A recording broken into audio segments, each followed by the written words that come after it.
তুলে নিচ্ছেন আমরা বলবো না, আপনারা কেউ আইন নিজের হাতে তুলে নেবেন। যদি কেউ নৈরাজ্য করার চেষ্টা করে সবাইকে আমরা আইনানুগভাবে তাদেরকে আমরা বিচারের আওতায় নিয়ে আসবো ইনশাল্লাহ। ধন্যবাদ সবাইকে। একটু প্রশ্ন ছিল।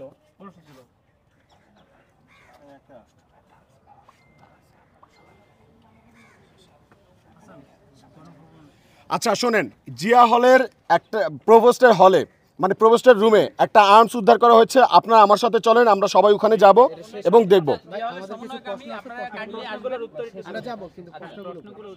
গতকালকে আমরা যেটি দেখেছি গণভবনের যে ঘটনাটি ঘটেছে, আপনারা তো বিশাল একটা স্বাধীনতা পেয়েছেন, এটা কি আসলে কাম্য? এটা প্রাইমারি স্বাধীনতা, ঠিক আছে, এটা চূড়ান্ত বিজয় না। আমরা বলেছি গণভবনে যারা লুটপাট করেছে এটা কিন্তু হতে পারে পরিকল্পিত একটা ট্র্যাপ।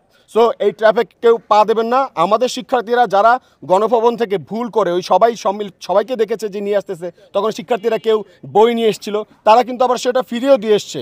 শিক্ষার্থীরা ছাত্র জনতারা যারা এই আন্দোলনের অংশীদার তারা কিন্তু সেটা আবার ফিরিয়েও দিয়ে আসছে। সো কেউ কোনোভাবে এই আন্দোলনকে প্রশ্নবিদ্ধ করা বা বিতর্কিত করার সুযোগ যদি নেওয়ার চেষ্টা করে, আমরা তাদের সবাই মিলে আমরা তাদেরকে সমূলে প্রতিহত করবো ইনশাআল্লাহ। এই স্বাধীনতা তো শিক্ষার্থীরা এনেছে, কিন্তু এখানে রাজনৈতিক যে সংগঠনগুলো তারা লুপে নিচ্ছে।